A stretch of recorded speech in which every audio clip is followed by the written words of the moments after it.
Aha, okay. Let me fix that.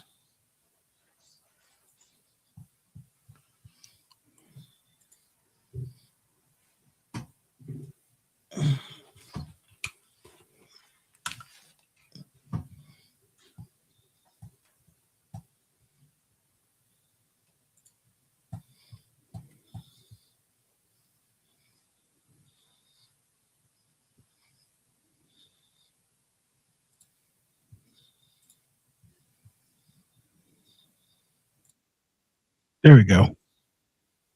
Aha.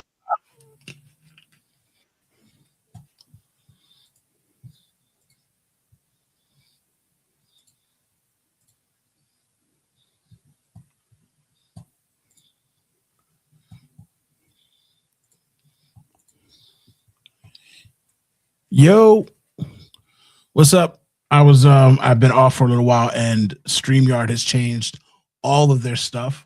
So I have not set up my new account yet until tonight.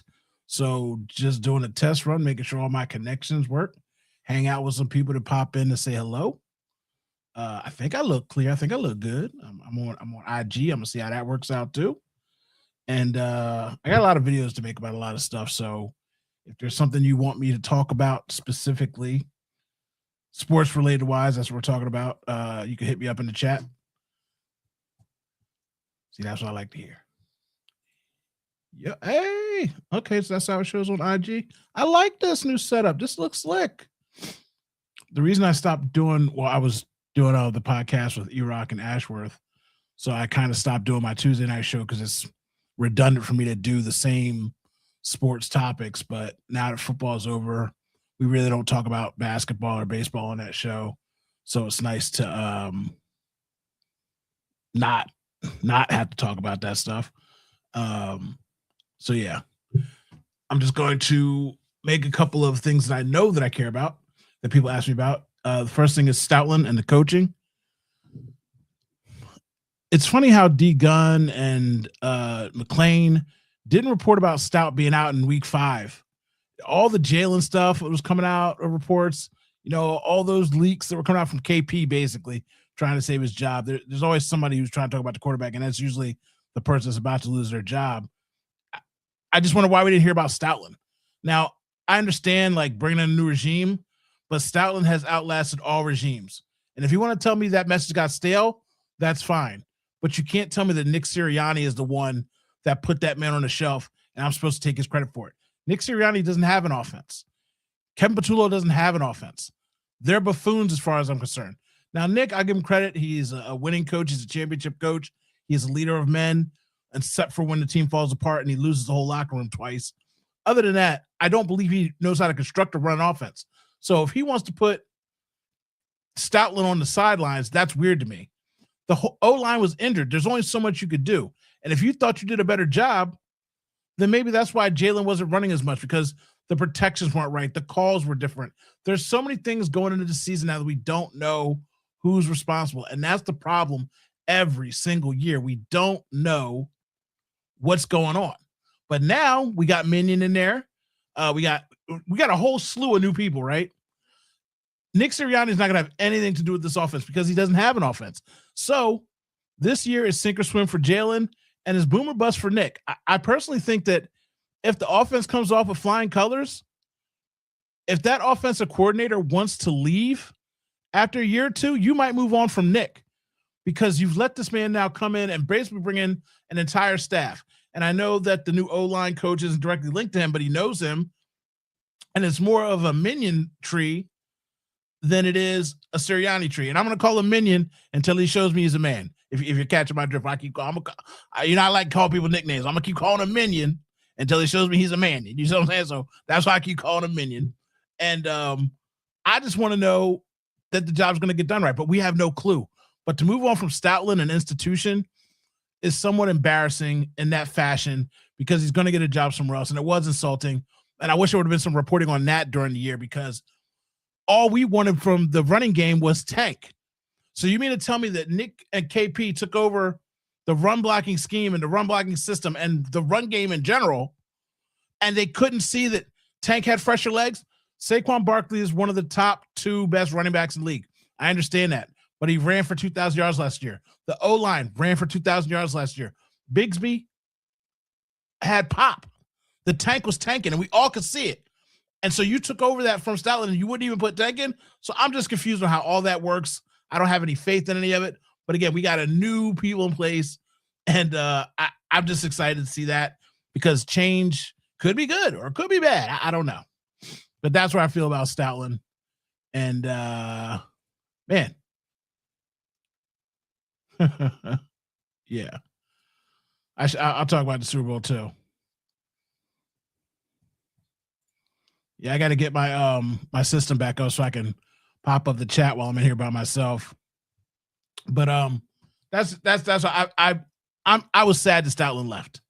I'm sad that Stoutland's not here, and I'm sad that it went the way that it did during the season. I feel like he deserves more respect than that, and he has been a consistency through 3 Super Bowl runs and 2 Super Bowl championships, and he's worked with Chip Kelly. Like, he's worked with different offensive minds. So when you can't work with Stoutland, I feel like that's a you problem. I feel like, you know, this new system is coming in and it's the Shanahan way and everybody's got to learn something different. I feel like Stoutland could have adapted to that easily. But again, maybe you're trying to like change power dynamics in the team, and, you know, you try to give Nick a little leeway, and he hired his buddy, and it doesn't work out for him. He doesn't have a tree. He doesn't have a coaching tree. People that come in here and do well are people that are not really affiliated or under Nick. They're from other people. So it is what it is. I don't know any of these coaches. And so anybody tells you this is a great hire, this is a bad hire, we have no idea about half of these guys. The O-line coach coming from the Vikings had injury issues too. You know, they won 13 games last year. So how good could he be? How bad could he be? He was a lineman. He's younger. Maybe he can relate to the guys like that. The biggest thing on coaching is buy-in. Can you get the guys to buy in? Can Minion get Jalen to buy in? Can you get Jalen to buy in?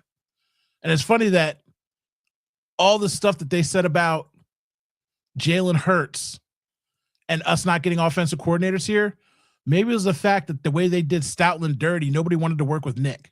They're looking at Nick saying, "No, you're taking power away from Stoutland, and you're trying to back KP. You wouldn't demote him, but you want to demote Stoutland. Why would I want to go work for you? That makes no sense."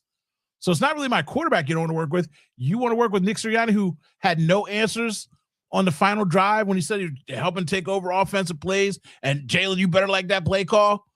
But when it came down to the money on the line, you looked off into the sky. Tanner McKee's looking at you. Jalen's looking at you, and you give no help. So, I mean, again, Nick Sirianni is not an offensive mind. I think Nick Sirianni is a moron when it comes to X's and O's. He knows more than I'll ever know. That doesn't mean much. I'm an idiot too. But I mean, my God, I could call better plays. I know that for a fact. He calls plays like your nephew does in the 7th grade, and we've seen it. It's just bad. He can't call plays. So not only can you not design plays, you can't even call plays. Your greatest hit was a tush push, and now the league has stolen it from you. Hello.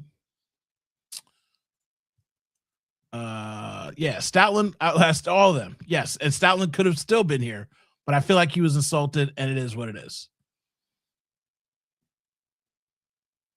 Yep. So I don't know. I'm upset about Stoutland being gone, and it's fine. We're gonna survive, and it's a changing of a guard. But Dickerson thinking about retiring at this point now. I believe now. I have no idea. I have no way to say this because I have no control over it. I think Dickerson stays one more year at the minimum, or maybe tries to finish out his contract, because you want that money as opposed to retiring and getting your knees cut out from underneath you. But he's had a lot of injuries.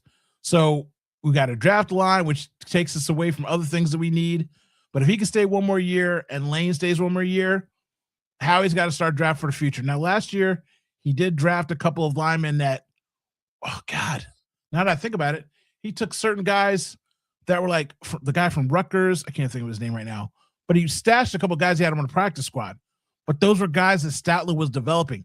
there were a couple of guys that he had picked up that I was hoping would turn into my Jordan Mailata situations where he could bring them along and grow them. But now that I'm thinking about it, he's not going to be here. So we don't even know how these young guys are going to get developed or the guys we draft are going to get developed.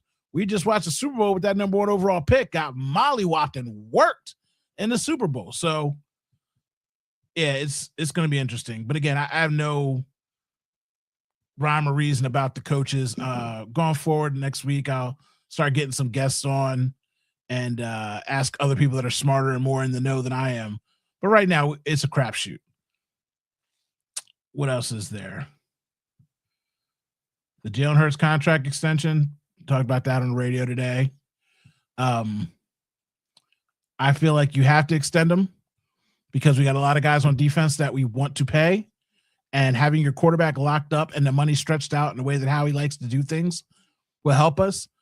Jalen is not greedy. When he took his first contract, he told his manager, I don't want to be the highest paid.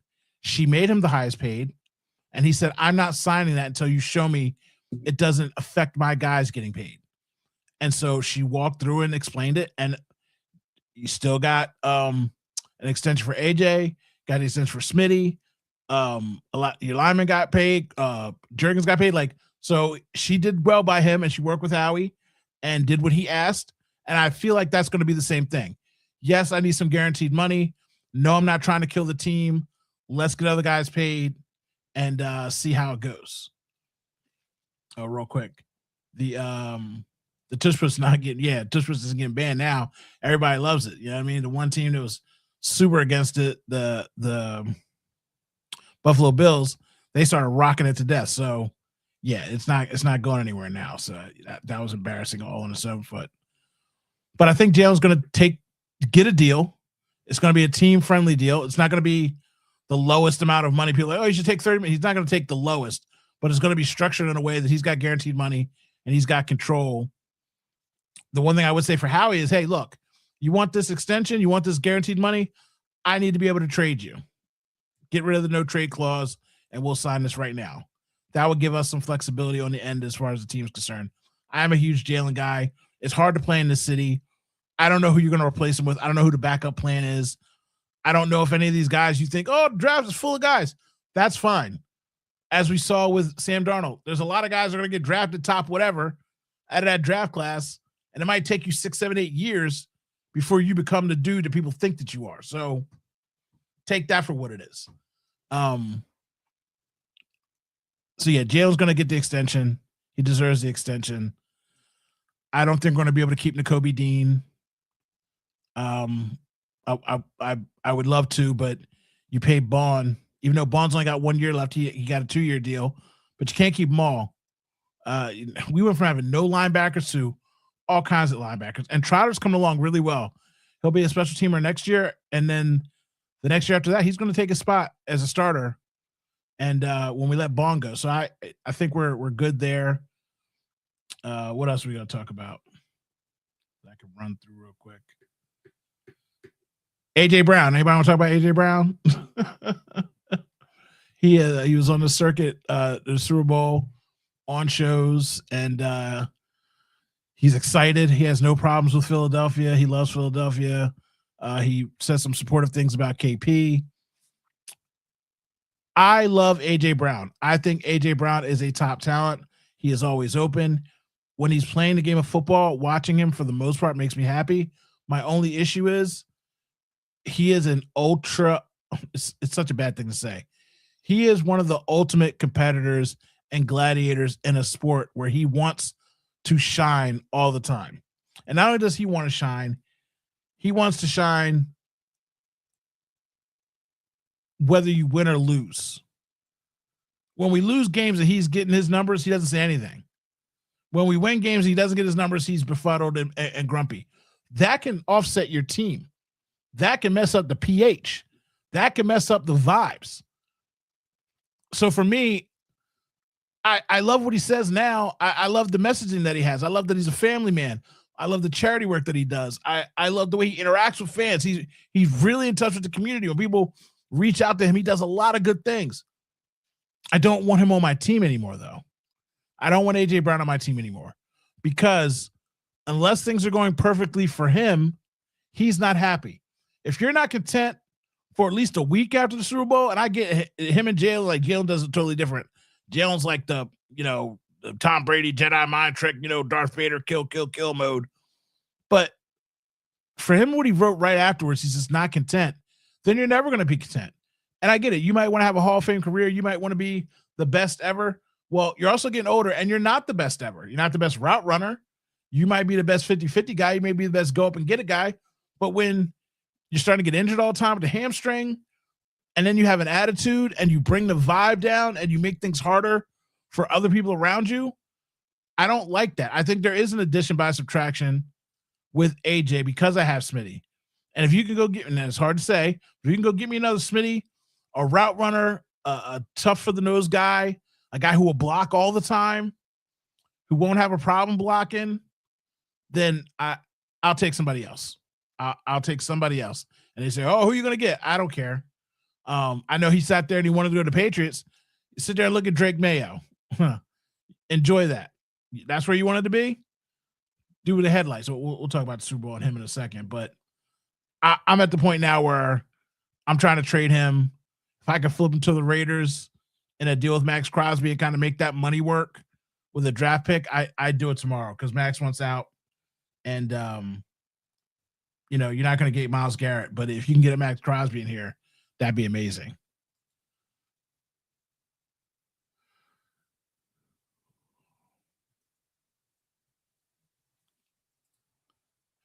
I know Ashworth likes the hometown discount thing. What do you think? Dean stays for less? I don't think any of these players stay for less, bro. First of all, Nakobe Dean's no, not Nakobe Dean. Yes, Nakobe Dean. Nakobe Dean can't allow himself to stay for less because he's injury prone. He's got to make his money. He's coming off a rookie deal. He's played very well. He's the best linebacker on the team when he played this year. Bond took a step back, which isn't a huge step, but took a step back. I don't see him taking a discount. I'm not taking a discount. And if he does, God bless him. Then he really is. He really does love these Georgia birds. You know what I mean? So that'd be interesting.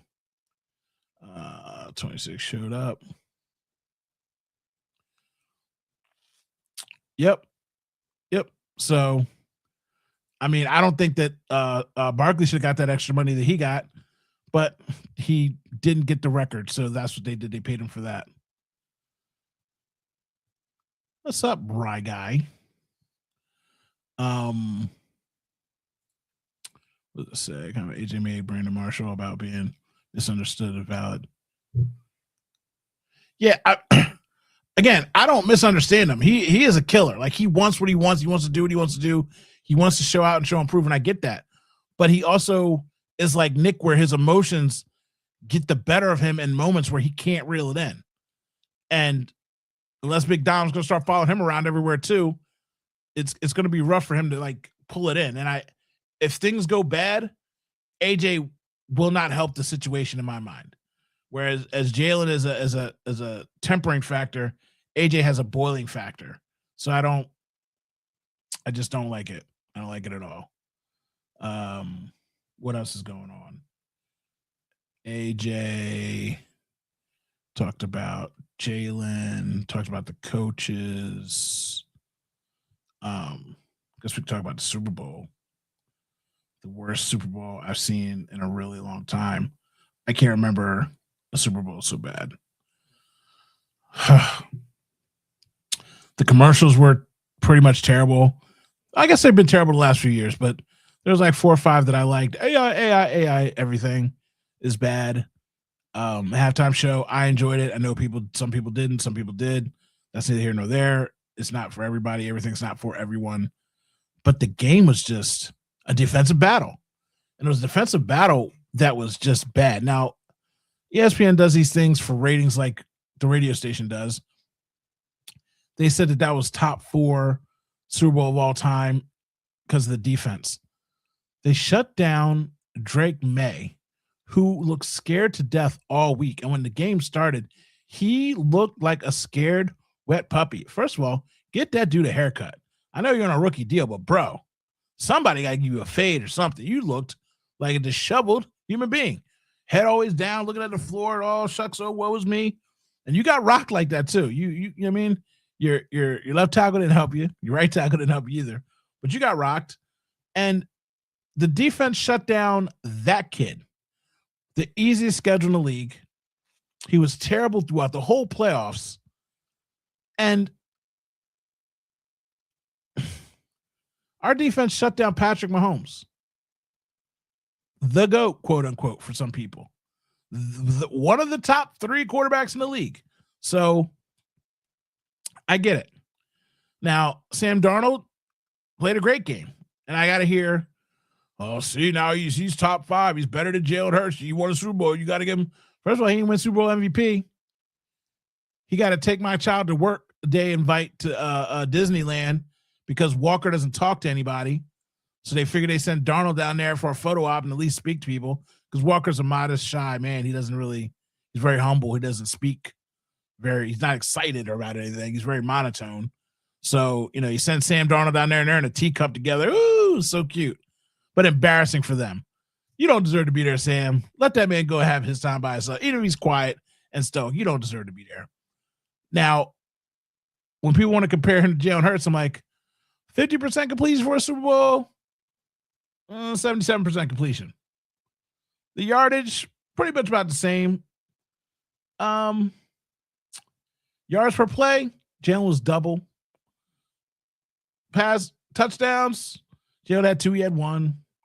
QBR Jalen was 20% better. Passer rating, Jalen had 119. Darnold had 74. EPA, oh God, he killed him in EPA. Rushing yards, Jalen had 72, record in the Super Bowl. And Darnold had 5. And Jalen rushed for a touchdown. So it's not the same. Darnold balled out. Now, he had 25 touchdowns, 25 interceptions going into postseason. The defense helped him. Special teams helped him get by the Rams in the postseason. So you can't compare the two. They're just uncomparable as far as I'm concerned. And I don't think that they're the same whatsoever. Sam Darnold did a good job. Sam Darnold did something that his other classmates couldn't do. He got to redeem himself. Josh Allen doesn't have a Super Bowl ring. Who else is in his class? Baker Mayfield doesn't have a Super Bowl ring. Lamar. And there's somebody else I'm thinking of. But, I mean, that just shows you how bad the Jets are. The Jets keep getting these guys, and they ruin people's careers because when he said he was seeing ghosts, yeah, he was seeing ghosts for a long time. And you got to get your opportunity. But congrats to him. He went to the Vikings, and the Vikings were stuck in a really hard place. I don't really fault them for letting him go. But they had already drafted a quarterback, and they didn't know that Sam was going to do what he did. And he did. He balled out. He looked really good. I'm just saying the Super Bowl, Jalen Hurts, even in a loss, was better than Sam Darnold in a win, and he outperformed him. And the defense, I got those stats too. We didn't blitz one time. They blitzed 13% of the time. And again, we're playing Patrick Mahomes. They're playing Drake May. It's just not the same.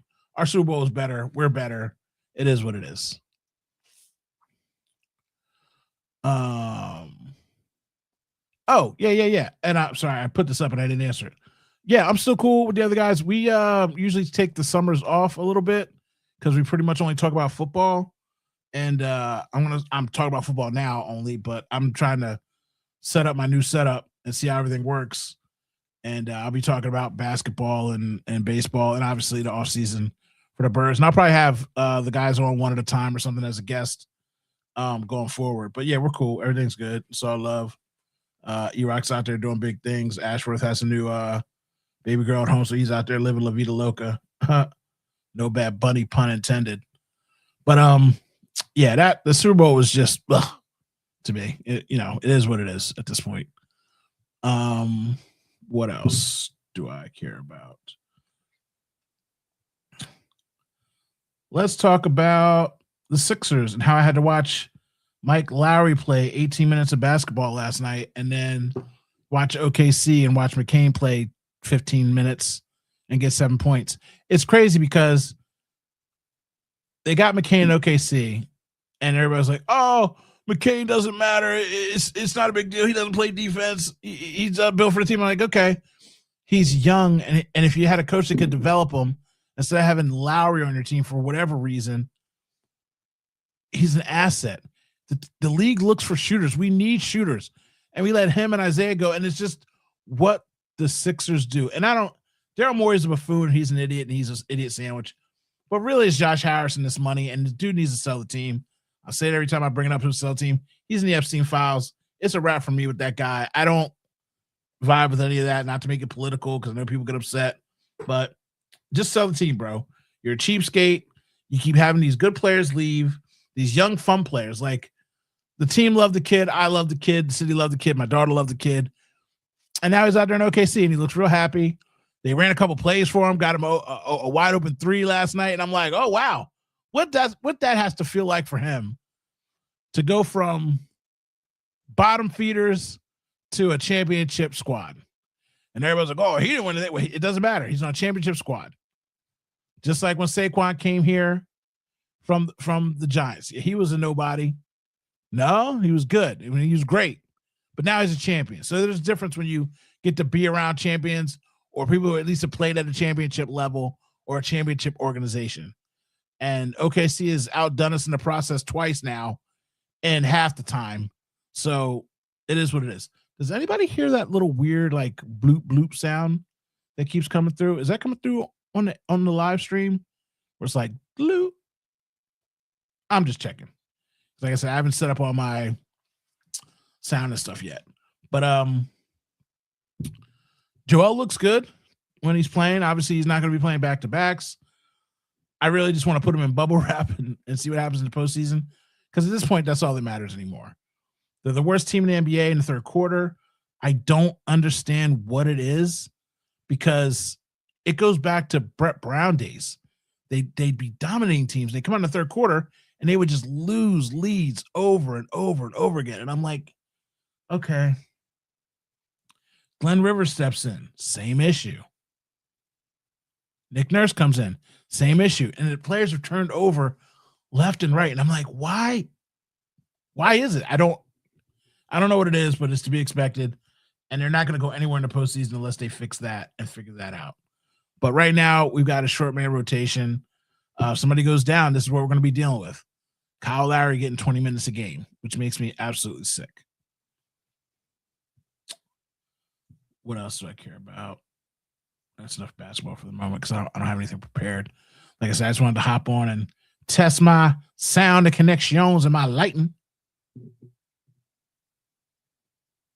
I need to fix the camera better so it's like here. Because the screen that I look at with you guys chatting is right over here. So I gotta like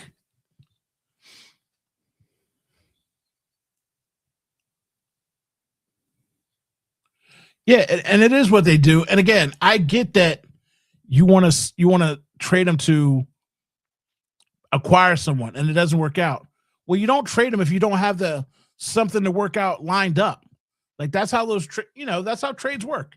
You're doing this to get that. If you're talking to somebody else and they say, "Oh, I want to do this," you say, "Well, I can give you that." Then you go get it. I don't know. And I know things fall apart and fall through, but again, it just sucks because he was a good kid and he was fun. And, but VJ is good. The thing that kills me the most is you got rid of him for 1 first-round draft pick, and it's a much lower pick. And the only thing that Daryl Morey has been good at recently is drafting guys. So why don't you just keep the guy for depth? But like I said, it's a Harris thing. It's a money issue. Woohoo, we saved $8 million. And it's just penny pinching at the highest level, and it makes me sick because he always does it to us. Oh God, so I don't even want to talk about them. Makes me actually angry. What else is going on in the world? I guess I'll talk about Dombrowski and the Phillies. I'll get out of here so I can go look at this video and see how good, bad quality it is and how it looks so I can figure out my editing situation. But the Phillies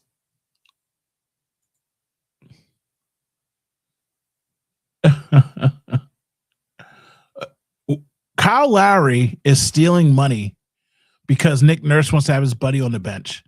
Like, if you need him to tuck people in and give him bedtime stories, like, just make him an assistant coach at this point.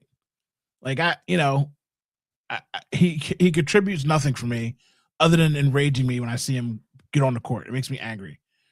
And his cheesing like a little 5-year-old and hugging up on everybody. And it's not in a McCain fun way. It's a, what are you doing, old man? Stop touching everybody way. So the Phillies are running it back. And I know that they say things like we're stupid because it makes it easier for them to have something to say. We've turned over 25% of the team. We lost a really good pitcher. Wheeler's going to be shut down to start the season. You've got some young kids coming up that we don't know what they're doing.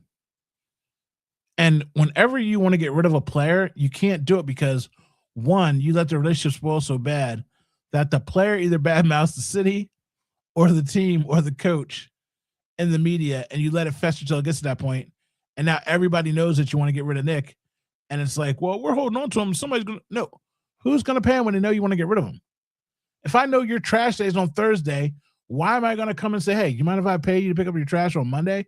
I'll just wait till Thursday and get it for free because you're going to put it out the curb. So now you're basically holding Nick hostage where he can't get picked up by a team. Nobody wants Nick. No, nobody wants to pay $20 million for Nick and give you something for it. But I guarantee you, as soon as he's out there on that curb, it's just like when you put a washing machine out that bit. Somebody coming to get him. You look out there like, dang, they got the washer dryer that quick. Like, I just put it out there. So the Phillies are the same song. And it's at this point now, I don't even treat them like the Sixers. Last year I treated them like the Sixers. Like, get me to the postseason and see what happens. Now I'm at the point where we wasted the era. We wasted Bryce Harper. Bryce, thank you for choosing me. But you didn't give him his extra money, which I don't feel bad about now because he's been underperforming in the postseason. But so does everybody. And it's like, you're going to come around again this year, and they're going to win 90 to 95 games. And the Dodgers are probably going to win another World Series, and then we're going to have a lockout. And I get that maybe that's why they're not trying to, like, make too many of the big moves because you don't want to deal with the lockout that's coming. But at the same time, you should go for it all and try and get a chip before the lockout happens, because I just don't think they're in a really good spot. And I remember it was like 2023. It was right after the World Series run, before the season had started. I had met Mr. Middleton. He was at one of the WIP days, like opening day thing. And they played a montage of all the Phillies postseason runs, and it ended with the World Series run that they had just lost in. And it had all the highlights in it, and they're playing the clip. And I'm watching him sit on stage with those guys as we're all just listening to the audio that lasted like 10 minutes. And Middleton started crying. And I don't really cry like that, but like watching another grown man cry that's a billionaire, like I was like, yo, at least he cares. At least he cares. So when he says I grew up loving this team matters to me, he's not Josh Harris. He's not just out here trying to flip checks and make money and be cheap about it. Like, he actually loves the team. He's a fan of the team. He does want his damn trophy back. But I feel like Dombrowski is not the guy to get the job done. And maybe they need to move on to somebody younger and more pliable. But it's not going to get it done. And I know that man wants it more than anything else. So I try really hard not to bash him, because I have seen the emotion in his face. I've seen that he cares. He got out the stage or whatever, and he was taking pictures, and he's like, oh, do you want a picture? And I'm like, I don't want a picture. I just want to shake your hand and say, hey, I've heard you speak a lot. Like, seeing you this, caring for your team, that meant a lot to me. Like, that endeared me to him as a human being and as an owner, because he loves the city. He loves the team. It does matter to him. But I feel like we're just letting him down. They're letting him down. He's letting himself down. And at this point, we're just watching good baseball for the year. And I guess you got to be happy about that.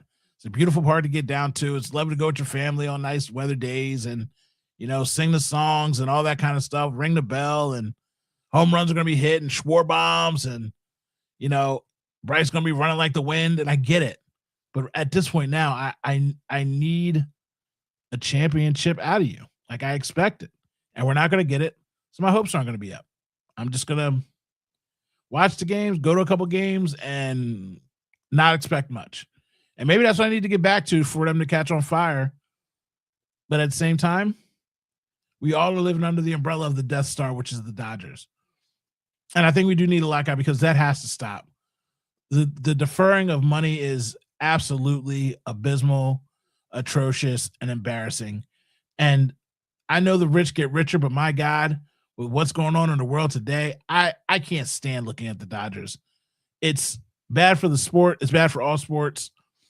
And it almost got me to not want guys to have guaranteed contracts anymore because the baseball is the last holdout. And I'm all for players getting their money. That's why I want Jalen to get his money because I hate the fact that they could cut you guys in the NFL and not pay you. And it's like, oh, these guys aren't loyal. They want to get traded. Well, you cut guys and don't give them all their money. You're not loyal to them. But when a guy wants to move spots, now he's the one that's not loyal. So I don't like the game that we play with actual players in other sports. But with the Dodgers, what they do, I'm like, man, we got to do something. There's got to be a cap. There's got to be a limit. At least it seems like the players are reeling back in from the 13-year, $500 million deal. It's going more of the, let me give 150 and 3 years or 2 years, and then re-up and then re-up and then re-up. And they'll probably look for that last deal later. But either way, it's just, I say it's bad for baseball because I'm not the one winning. I'm not a Dodgers fan. If we were doing it here, I probably wouldn't say anything. And that is hypocritical of me. But Middleton could do it if he wanted to. I think we're a big enough market that we could do a lot of sales and defer things so the guys getting money. But either way, like I said, I think it's bad for baseball. And I think a shutdown is going to happen because of it. And they're going to find some way to reel that in and fix that because it's an issue. It's an issue. Anything else you guys care about in sports right now? Like I said, I didn't have my usual list of things to talk about. I just was setting this up, hopped in the shower. What's good, Bagleys? What's good, brother? I'm just in here yapping to the captains, talking to the people. All-Star Weekend. Yeah. I am, man, I hate the fact that I'm starting to get old because I don't about NBA. I don't care that the games aren't competitive. I hate that they don't care at the end of the game. Like if you want to play the first 2 or 3 quarters and wild out and have fun, cool. But at the end of the game, if you're getting blown out, you don't care. You don't care. They tried the charity thing, and I like the charity thing, but I just the 3-point contest is still fun. The dunk contest is terrible because nobody wants to do it anymore. Everybody's embarrassed by it. And I mean, at some point you do kind of do all the dunks and you're worth $300 million and you don't want to sprain your ankle. I get it, but my goodness, my Lord and Savior of basketball, LeBron James, you're the one that ruined that. You didn't want to do it. So now nobody wants to do it. Everybody's too cool for school. So LeBron did mess that up. And I did talk about Joel earlier. Man. So I don't have season tickets anymore. I haven't gone to a game this year. I'm not going to a game this year. I vowed that before the season because I was just so angry about Paul George and Embiid. Embiid has looked like he's recovered. He does look healthy. He does look amazing. I'm not falling for it, though. I will say good game. I will say he looks great. I'm not falling in love with Joel Embiid again. I'm not falling in love with Hope again. I just got to watch it and accept it for what it is and say good game. But I'm not getting real back in. I'm not going back down that rabbit hole until I see the postseason. And it's like, oh, he plays his heart out in the postseason. I've seen him get sick, and I've seen him shrink. I've not seen him rise to the occasion. I haven't seen a closeout game where Joel gives me the 40-point game and we lose. If we were getting those and closeout games we lost, I'd be like, oh, man, he's fighting his heart out. He's doing his best. But he's not. Yeah, MLB. Well, MLB is always going to be competitive because you don't have to worry about getting hurt, really. And NHL, same. The NHL, they play. They don't play around. They're out there playing. And that is fun. I love the Winter Classic. I love the outdoor stuff with the NHL that they do, the show that they put on. That's always spectacular to me. It's pretty amazing. But yeah, the football, at this point, I feel like the football Pro Bowl should basically be a petting zoo. Like, forget the tag game, even though the tag is now in the Olympics. So they're trying to promote that. And there's a lot of youth sports. There's a couple of girls teams in my local area where they play tag football and stuff like that. And they got the leagues out now. So I get that part of it. But I'd rather go to a Pro Bowl and say, hey, we're moving the Pro Bowl around to every city. Basically, you get to go see the Pro Bowl guys and go line them up in a line and be like, all right, here, you get a random ticket. You get to go stand and get a picture and throw a ball to Jalen Hurts. You get to throw a ball to CeeDee Lamb. Like, get me 20,000 people in there with that and give me that setup. Give me a ticketed event where, I get on the field and I get a group photo with all the guys. Like, I'd rather have a show pony experience where you get to put in for a lottery to go to the Pro Bowl and get to meet a player and shake their hand and talk to them for 2 minutes. I'd much rather that than all these Mickey Mouse games they play and all the other stuff they got going on, because it doesn't matter to me.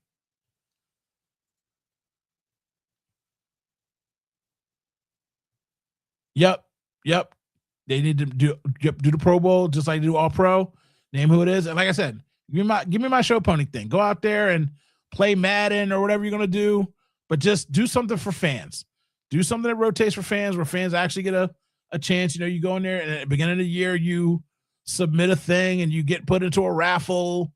And if you can get yourself out there and stay a week or whatever, you go out there. And then the guys get to go somewhere with their family. They actually get to relax, shake some hands, kiss some babies. And it is what it is. TZZ. I got to get you on the show, TZ, so you can teach me about baseball and why I'm wrong, because I was just talking about it, how upset I was. So at this point, player team. There, yes. Tyler. See, that's why I keep you around, Tyler. That is exactly correct. I want to know why baseball doesn't do better in general of branding and marketing itself. It's so bad at doing it, especially they've got so many stars, and they've got, like, just think about when Bryce was doing his bagel thing on TikTok, how ridiculously big and how much traction that got. Like, everybody was talking about, like, people I don't watch baseball, like, oh, your boy Bryce Harper knows how to make bagels. I was like, what? Why are you watching Bryce Harper make bagels? You're just making bagels. I was, okay. Why? Oh, because you don't get to see him do anything. It's kind of like Jalen Hurts. Baseball is like Jalen Hurts. You never know what anybody's doing or what's going on. So when you see him do something, you're like, oh shit, that's Jalen Hurts came outside. Oh, let's go see what Jalen Hurts did. Baseball needs to do a much better job of promoting, picking, and the way that they handle and deal with the All-Star game and baseball in general. Birds plus 1300. Yo, let's get a collective on there and do like a good thou wow on that thing. You know what I'm saying? Let's see what happens. Every other year, that's Jalen's motto. Go to the playoffs, don't want a playoff game, go to the Super Bowl. Go to the playoffs, don't want a playoff game, go to the Super Bowl. Go to the playoffs, don't want a playoff game. So you're right. Right back 30 plus 1300, go right back to Super Bowl. So might as well get up on that ASAP Rocky, because that seems like the pattern that we need to have.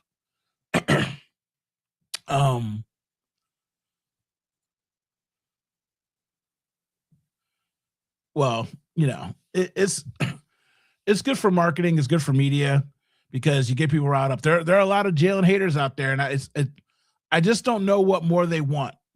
It'd be different if we were going 8 and 9 or something like that. But again, I hate Nick Sirianni, but I always have to come back to, well, he's winning. And I give a lot of that credit to Jalen. I do. I really do. I think that credit goes to Jalen, just like I give 3 of the Super Bowls to Brady, but the other 3 are all Belichick. The first 3, Brady didn't do anything. He didn't earn them. So, but I think Jalen does a lot for the winning.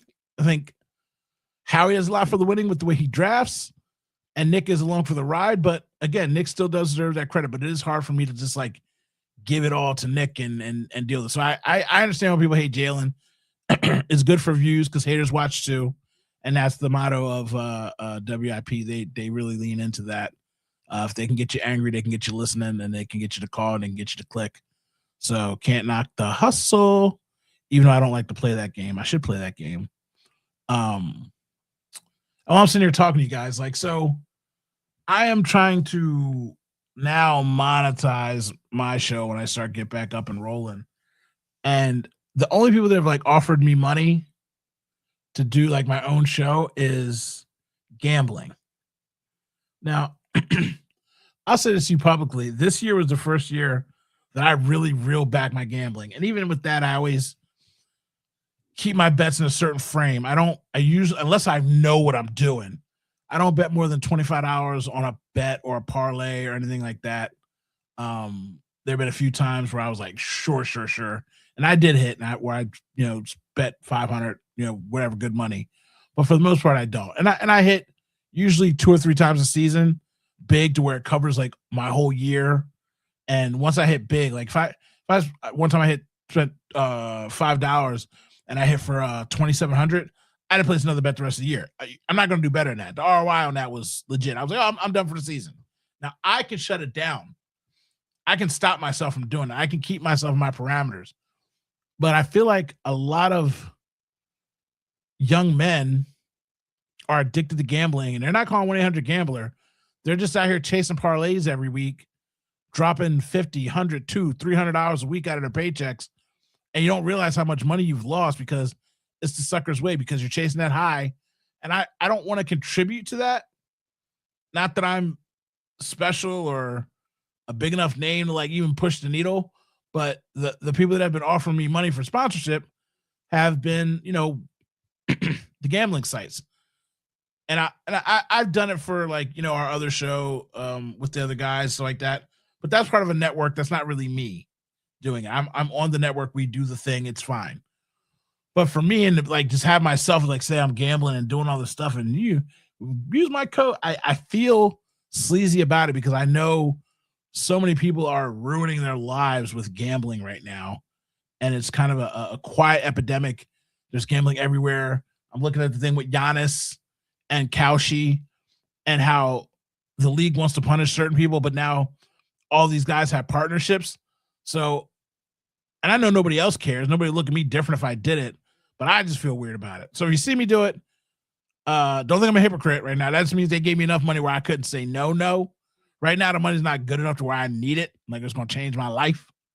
So I just say no, and I'm trying to find other ways or other companies to work with me so I can get some guapole for running my mouth and hanging out. Because if I did that, I'd be gritty nights like Nightcap. I'd be on here every night for like half an hour after games, yapping it up with everybody and chatting and doing fun stuff. But for right now, I'm paying my own way, doing what I got to do. Car pack ribbon. Yeah, man, that stuff's like crack cocaine. I don't know what's going on with that. I have a really good car collection, and I really should just sell it and flip it because I got a couple of cars that are worth like some good money. But that pack ripping stuff, man, they're addicted to that stuff, boy. Yeah, I have a friend, a female friend who doesn't really even watch sports like that, but she got looped into football gambling. Like she doesn't gamble. Luckily, she doesn't gamble on any other sports right now. But she's been gambling the last 2 years. She's hit one time, and every week, I was like, "How much money have you lost?" She's like, oh, "I don't know." I'm like, "Go look at your lifetime." I'm not gonna put her name out there, but I'm like, "Baby girl, that's like $1,500 you could have did something with. You ain't hit one time, and you don't watch the sport." She's just, like all her friends are doing it. All her guy friends are doing it. So she's like, "Oh, what do you like?" And like for the Super Bowl, she's like, "I'm doing the coin toss, I'm doing Gatorade." I'm like, now how many people are just doing that? How many girls are just, and this is not a thing there's a lot of women that know sports more than I do. There are a lot of women that love sports. There are a lot of women that are involved in sports. I'm talking directly about my friend and the type of person that she is. A girl that doesn't know that much about the sports and she's betting on because she likes the color of the team, or she's betting on fun things because she's like, oh, Gatorade color. Like literally, she's like, oh, the teams are blue. I'm gonna put blue Gatorade. And I'm like, it's never blue. It'll be yellow or green or lime, whatever color that is. And she's like, that's not fun. And I'm like, yeah, but it's gonna be lime. She's like, are you betting that? And I'm like, I don't bet on that. And what did it come out to be? It was lime. She's like, oh, you should. I was like, I did tell you, and I told you. I just don't bet on that. You know what I mean? It's like, because I don't. But I think of her and I'm like, man, how many people out here just throwing away $30, $20 like it's nothing, thinking it's nothing, and then don't look at the total accumulation of it. But anyway, yeah, like I said, I got some ideas to go beg somebody for some money. I might even start doing some broccoli ads. Maybe I'll get like Hugh Douglas and start doing some ads for broccoli, so you can wind down after the game when your team blows it all and you're sad inside. You just need to relax. See, I could do a good ad for that. Yeah, that sounds good. But all right, I appreciate you guys hanging out and chat with me. If there's anything else in the comments or whatever you want to talk about or think about real quick, I will do it before I leave you. But the stream was steady. How do my eyes look? Do my eyes look good? Because I can't look at the screen and look at myself. I'm going to do it as soon as I get off, but like right now I can't. My lighting looks good. I think my lighting looks good. Had to tighten up my mic. Now my mic's all bouncy. Oh, we so good. Look at that. Hey, boy. We are Gucci. All right. Again, appreciate you watching, hanging out, and have a good night, everybody.